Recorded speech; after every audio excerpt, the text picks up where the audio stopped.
Julian caminhava pela rua, furioso como um tigre que teve sua presilha roubada por uma chacal, porém era quase como se Jessica de repente decidisse se casar com Glenn, e seus pais prometeram dar a eles uma loja de roupas da moda e um salão de beleza para o casamento. Então ela não escolheu Julian, que ganhava a vida trabalhando em sua própria oficina de conserto de carros, mas sim o empresário pronto e o salão que lhe foram prometidos. Não era que Julian amava Jessica muito, mas sua autoestima estava tão machucada que ele foi para casa sem notar nada ao seu redor e de repente viu Molly, sua vizinha. Ela era bonita, mas tão quieta e insignificante que Julian nunca havia prestado atenção nela. Ele se aproximou, pegou-a pela mão e disse bruscamente: "Case-se comigo, vamos agora mesmo ao cartório. Você concorda?" Molly olhou assustada para Julian e apertou a mão dele com força, balançando a cabeça. Sussurrando, ela disse: "Eu concordo." O casamento de Julian e Molly não foi exatamente divertido. Os convidados se divertiram bastante, mas os noivos em si não pareciam um casal especialmente feliz. Julian estava sombrio e calado, e Molly não disse uma palavra. Depois de saírem do cartório, ela apenas olhava para Julian de vez em quando, como se estivesse verificando se aquilo não era um sonho. O jovem casal se levantou tão relutantemente para os gritos de "Viva!" que, após a terceira vez, os convidados pararam de incomodá-los e foram cuidar de seus afazeres agradáveis, dançando e enchendo os copos. Apenas os pais de Molly olhavam para o jovem casal tristemente. 6 meses se passaram desde então, e eles não viviam como um casal casado e apaixonado, apenas viviam. Molly realmente queria ter um filho, mas nada dava certo. Ela tinha exames médicos, tudo estava normal, os médicos nunca conseguiram diagnosticar, e apenas uma parteira antiga disse a ela no final: "Talvez você não esteja pronta para ter um bebê, tudo em seu tempo, senhora Deborah." "Molly, ela está na sua casa?" Julian perguntou à sua sogra com um sorriso sarcástico ao telefone. "Julian, vocês dois brigaram?" "Não, Molly não viria até nós depois de uma briga com você, ela nunca falaria mal de você." "Por quê?" "Porque nós não queríamos que ela se casasse com você. Quero dizer, ela tinha pretendentes maravilhosos que realmente a amavam, e você só decidiu se casar porque Jessica se casou com outro rapaz." Mas Molly não queria ouvir nada disso. Ela sonhava com você desde a infância e continuava esperando que você a notasse. Foi por isso que ela terminou a escola com honras, praticava esportes e estudava culinária para se adequar a você. E então você a pediu em casamento, e ela não queria ouvir mais nada. Ela disse apenas que seria uma esposa amorosa, fiel e boa, e que você não poderia deixar de amá-la. Julian ficou chocado, porque ele tinha certeza de que Molly não o amava e havia se casado com ele porque ninguém mais a havia pedido. Ele se lembrou de como ela o acompanhava até o trabalho todas as manhãs.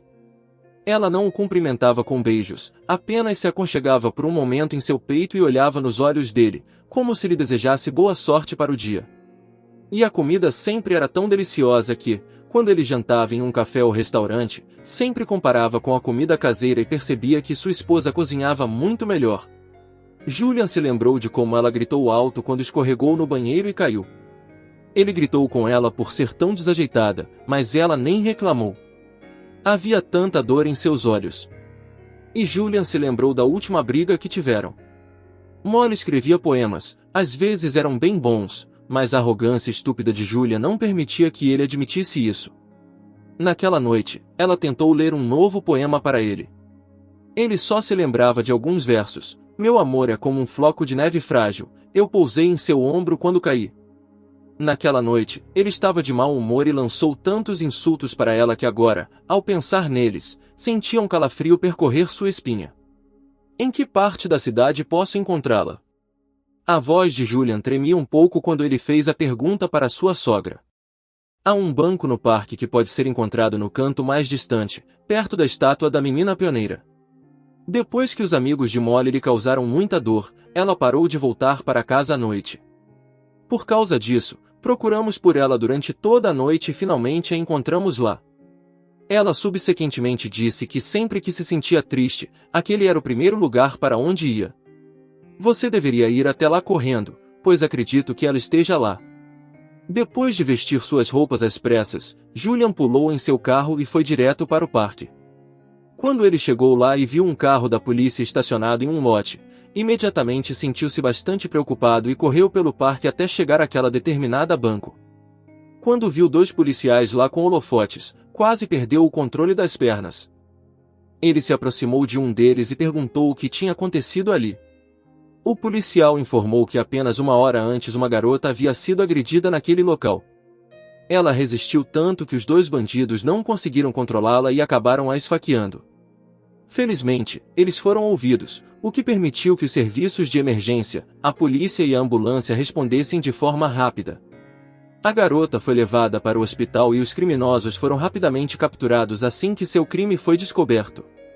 Julian perguntou o nome da instituição médica para onde haviam levado Molly e imediatamente foi até lá. Molly estava lá, parada na sua frente. Como ela parecia delicada, como ela tentava prever cada desejo dele, como ela ouvia atentamente quando ele lhe contava algo, como ela sempre o apoiava e lhe dava conselhos sólidos quando ele estava incerto, como ela o olhava com tanto carinho. Foi apenas neste momento que ele percebeu imediatamente e reconheceu o quão carinhosa e perspicaz era sua esposa, que sorte ter sido capaz de escolher a melhor opção no final, mas ele nunca reconheceu o valor dela ou mostrou qualquer afeto. Agora, tudo o que se esperava dele era manter sua esposa segura. Molly abriu os olhos para ouvir Julian cumprimentando-a com um oi, senti sua falta. Molly não conseguia acreditar na gentileza em seus olhos enquanto ele a olhava, e também não conseguia acreditar em como ele a olhava. No final do dia, era ele e ela, Julian, e o amor podia ser visto em seus olhos. Quão pacientemente ela havia esperado por ele para lhe dar aquele olhar. Julian, eu só. Desculpe, mas não vou permitir que você vá para outro lugar. Já estou ciente de tudo. Vou acompanhá-lo ao salão quando você cortar o cabelo. Aliás, os 2 ladrões também precisam da ajuda de profissionais médicos. Onde exatamente você recebeu treinamento para lutar assim? Quando eu estava no ensino médio, participei de luta livre durante o ano todo, assim como você. Mas eu estava em um grupo diferente. No entanto, se você gosta de como eu luto, posso chutar outra pessoa. Não, meu Amazonas, que não haja derramamento de sangue. Vamos conversar. Sim, eu trouxe um presente para você. Julian pegou o pingente que estava na caixa em seu bolso e o tirou. O colar era de ouro e tinha formato de flocos de neve, adornado com pequenas pedras azuis. 6 meses se passaram desde então. Molly, alguma ideia do que eu trouxe? Mãe, posso perguntar de novo sobre os Sliders? Por que existem tantos? Por que não haverá muitos deles? Você precisará de muitos Sliders para gêmeos. As palavras "eu não acreditava que seu amor venceria" foram ditas com um sorriso no rosto da mãe de Molly, enquanto ela olhava para sua filha grávida. Que menina corajosa você é, minha delicada.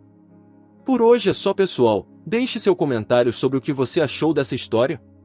Dê seu like, se inscreva, ative o sininho e compartilhe nossa história em áudio.